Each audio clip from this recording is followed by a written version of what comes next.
بسم اللہ الرحمن الرحیم۔ السلام علیکم ناظرین، اللہ رب العزت نے انبیاء کرام علیہ السلام کو بنی نوع انسان کی ہدایت کے لیے بھیجا تو انہیں معجزات کے طور پر مقدس ترین جنتی چیزیں عطا فرمائیں۔ قرآن مجید فرقان حمید میں ان میں سے بعض چیزوں کو اللہ رب العزت کی نشانیوں کے طور پر بیان کیا گیا ہے۔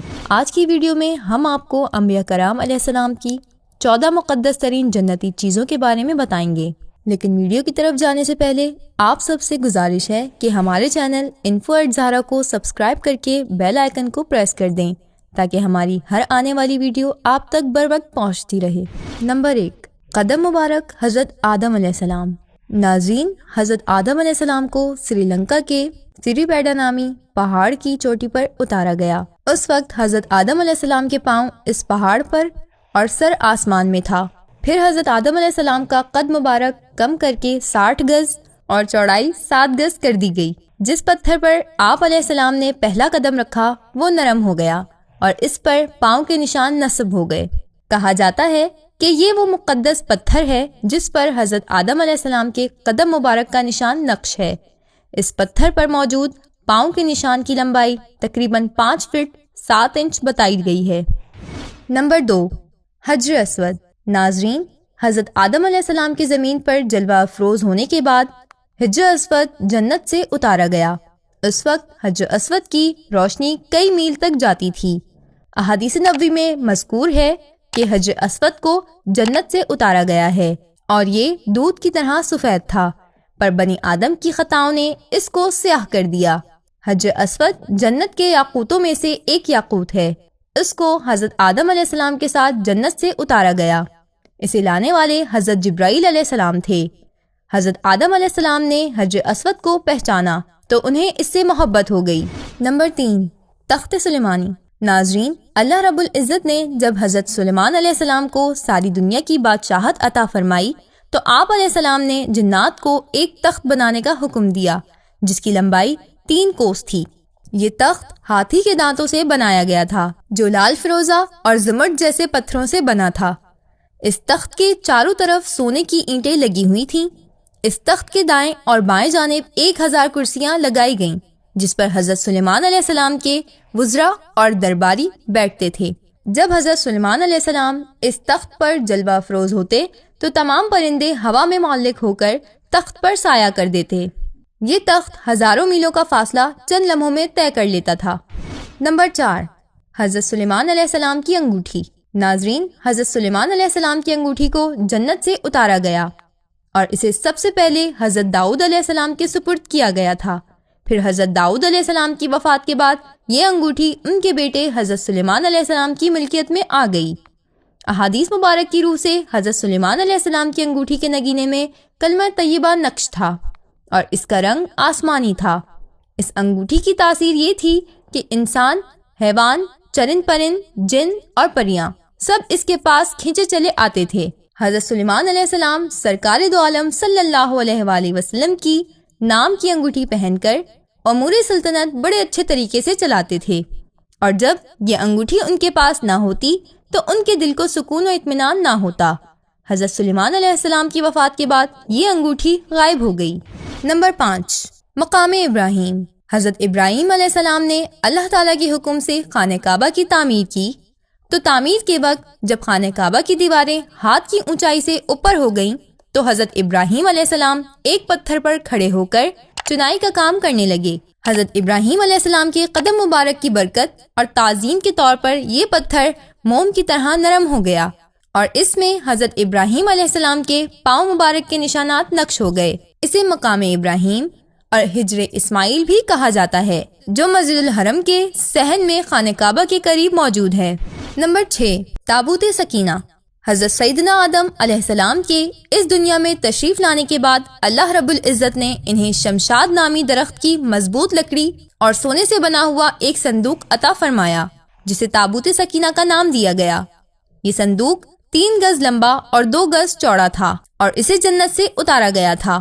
پھر یہ صندوق تمام نبیوں سے ہوتا ہوا حضرت سیدنا موسیٰ علیہ السلام تک پہنچا۔ اس صندوق کی برکت سے بنی اسرائیل پر آنے والی مصیبتیں ٹل جاتی تھیں۔ تابوت سکینہ میں توریت شریف کی تختیوں کے ٹکڑے، جنت کی لاٹھی موسیٰ علیہ السلام کا لباس، حضرت سیدنا ہارون علیہ السلام کا امامہ، حضرت سلیمان علیہ السلام کی انگوٹھی اور بنی اسرائیل پر نازل ہونے والا من و سلوہ بھی موجود تھا۔ نمبر 7، کشتی نوح۔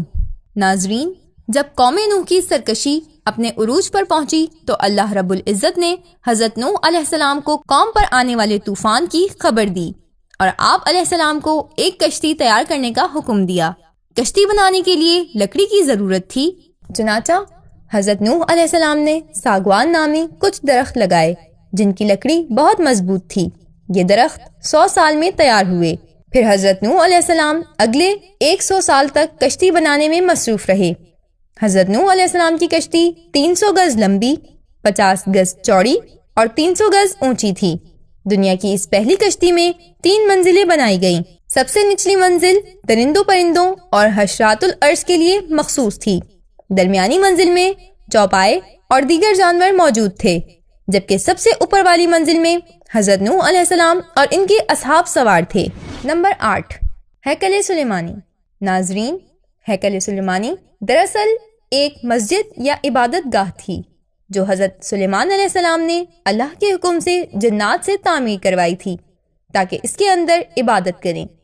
ہیکل سلیمانی کی تعمیر سے پہلے یہودیوں کے ہاں عبادات کے لیے کسی طرح کا کوئی مقام نہیں تھا۔ ان کی عبادات کے لیے صرف ایک خیمہ تھا جس میں تابوت سکینہ رکھا ہوتا تھا۔ چنانچہ حضرت سلیمان علیہ السلام نے ہیکل سلیمانی کی تعمیر کروائی اور اس میں تابوت سکینہ رکھوایا۔ پھر بابل کے بادشاہ بخت نصر نے جب بیت المقدس پر حملہ کیا تو اس نے ہیکل سلیمانی کو مکمل طور پر تباہ کر ڈالا۔ یہودیوں کے مطابق مسجد اقصی کی موجودہ دیوار گریا ہیکل سلیمانی کا باقی حصہ ہے، اس لیے یہودی یہاں ہیکل تعمیر کرنا چاہتے ہیں۔ نمبر 9، حضرت صالح علیہ السلام کی اونٹنی۔ ناظرین، حضرت صالح علیہ السلام قوم سمود کی طرف نبی بنا کر بھیجے گئے۔ آپ علیہ السلام نے جب قوم سمود کو توحید کی دعوت دی تو قوم نے آپ سے یہ معجزہ طلب کیا کہ آپ اس پہاڑ کی چوٹی سے ایک گابن اونٹنی نکالیں جو خوب فربا ہو اور ہر قسم کے عیب و نقص سے پاک ہو۔ حضرت صالح علیہ السلام نے اس چٹان کی طرف اشارہ فرمایا تو چٹان فوراً پھٹ گئی اور اس میں سے ایک انتہائی خوبصورت اور تندرست اونٹنی نکل آئی جو گابن تھی، اور نکل کر اس نے ایک بچہ پیدا کیا۔ یہ اونٹنی اپنے بچے کے ساتھ میدانوں میں چرتی پھرتی اور ہر دوسرے دن کنویں کا سارا پانی پی جاتی۔ جب یہ دودھ دیتی تو پوری قوم کے لوگوں کے برتن دودھ سے بھر جاتے تھے۔ آخرکار بن صالح نامی ایک شخص نے اس اونٹنی کو قتل کر دیا، جس کے بعد قوم سمود پر اللہ رب العزت کا عذاب نازل ہوا۔ نمبر 10، عصائے موسیٰ۔ ناظرین، حضرت موسیٰ علیہ السلام کا عصا مبارک جنت کی درخت کی لکڑی سے بنا ہوا تھا۔ اسے حضرت آدم علیہ السلام جنت سے لائے تھے اور پھر یہ مختلف انبیاء کرام علیہ السلام سے ہوتا ہوا حضرت موسیٰ علیہ السلام تک پہنچا تھا۔ حضرت موسیٰ علیہ السلام کا عصا مبارک 10 گز لمبا تھا۔ اس کی 2 شاخیں تھیں جو اندھیرے میں روشنی کا کام دیتی۔ یہ عصا سوتے میں پہرا دیتا اور چلتے ہوئے ساتھ ساتھ چلا کرتا تھا، دشمنوں اور درندوں کو مارتا تھا، کنویں سے پانی نکالنے کے لیے رسی بن جاتا اور حضرت موسیٰ علیہ السلام کا سامان بھی اٹھاتا تھا۔ جب اسے زمین میں گاڑ دیا جاتا تو یہ درخت بن کر حسب خواہش پھل دیتا۔ فرعون کے دربار میں یہ اژدہا بن کر جادوگروں کے تمام سانپ نگل گیا۔ اس عصا مبارک کی برکت سے حضرت موسیٰ علیہ السلام کے کثیر معجزات ظاہر ہوئے۔ نمبر 11، قمیض یوسفی۔ حضرت یعقوب علیہ السلام اپنے بیٹے حضرت یوسف علیہ السلام کی جدائی سے بڑے غمگین ہوئے اور ان کے غم میں آنسو بہا بہا کر ان کی آنکھوں کی روشنی متاثر ہو گئی۔ کئی سال بعد جب حضرت یوسف علیہ السلام کو اپنے بھائیوں کے ذریعے والد محترم کی آنکھوں کی روشنی متاثر ہونے کا علم ہوا تو انہوں نے اپنی قمیض مبارک اپنے والد محترم کے لیے بھیجی اور فرمایا، میرا یہ کرتا لے جاؤ اور اسے میرے باپ کے منہ پر ڈال دینا، وہ دیکھنے والے ہو جائیں گے۔ جب حضرت یوسف علیہ السلام کے بھائیوں نے وہ کرتا حضرت یعقوب علیہ السلام کے چہرے اقدس پر ڈالا تو حضرت یعقوب علیہ السلام کی بینائی واپس لوٹ آئی۔ اللہ تعالیٰ نے قرآن مجید کی سورہ یوسف میں قمیض یوسفی کا ذکر فرمایا ہے۔ نمبر 12، زمزم۔ آب زمزم تقریباً 5000 سال پہلے اللہ کے نبی حضرت سیدنا اسماعیل علیہ السلام کی ایڑیوں کی برکت سے جاری ہوا۔ آپ علیہ السلام کی والدہ سیدہ ہاجرہ رضی اللہ تعالیٰ عنہ نے پانی کی تلاش میں صفا مروہ کے 7 چکر لگائے۔ پھر جب وہ مروہ سے حضرت اسماعیل علیہ السلام کی طرف آئیں تو حضرت اسماعیل علیہ السلام زمین پر اپنی ایڑیاں رگڑ رہے تھے، جہاں سے اللہ تبارک و تعالیٰ نے پانی کا ایک چشمہ جاری فرما دیا۔ بعد ازاں زمزم کو ایک کنویں میں تبدیل کر دیا گیا۔ نمبر 13، حضرت اسماعیل علیہ السلام کا مینڈھا۔ ناظرین، حکم خداوندی کے مطابق حضرت ابراہیم علیہ السلام نے جب حضرت اسماعیل علیہ السلام کو ذبح کرنے کے لیے لٹایا تو اللہ تعالیٰ نے جنت سے مینڈھا بھیج دیا جو حضرت اسماعیل علیہ السلام کی جگہ قربان ہو گیا۔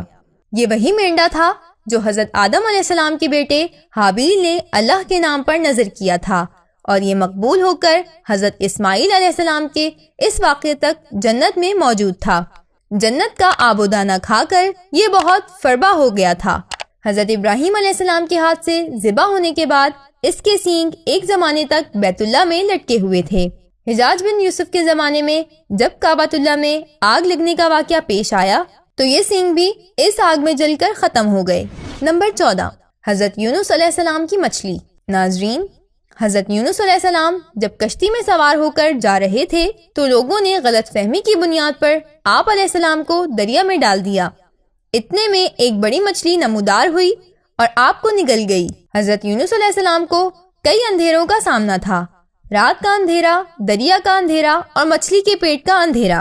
ان اندھیروں میں آپ علیہ السلام نے یہ دعائیہ کلمات پڑھے، لا الہ الا انت سبحانک انی کنت من الظالمین، تیرے سوا کوئی معبود نہیں، تو ہر عیب سے پاک ہے، بے شک میں قصوروار ہوں۔ اس آیت کریمہ کی بدولت اللہ تعالیٰ نے حضرت یونس علیہ السلام کو عاشورہ یعنی 10 محرم الحرام کو کئی دن مچھلی کے پیٹ میں رکھنے کے بعد آزادی عطا فرمائی۔ مچھلی کے پیٹ میں رہنے کی وجہ سے آپ علیہ السلام کو ذنون بھی کہا جاتا ہے۔ ناظرین، اسی امید کے ساتھ اجازت دیجیے کہ آپ کو ہماری ویڈیو پسند آئی ہوگی۔ ملتے ہیں بہت جلد ایک نئی تاریخی تحقیقی معلوماتی ویڈیو کے ساتھ۔ اللہ رب العزت آپ کا حامی و ناصر ہو۔ اللہ حافظ۔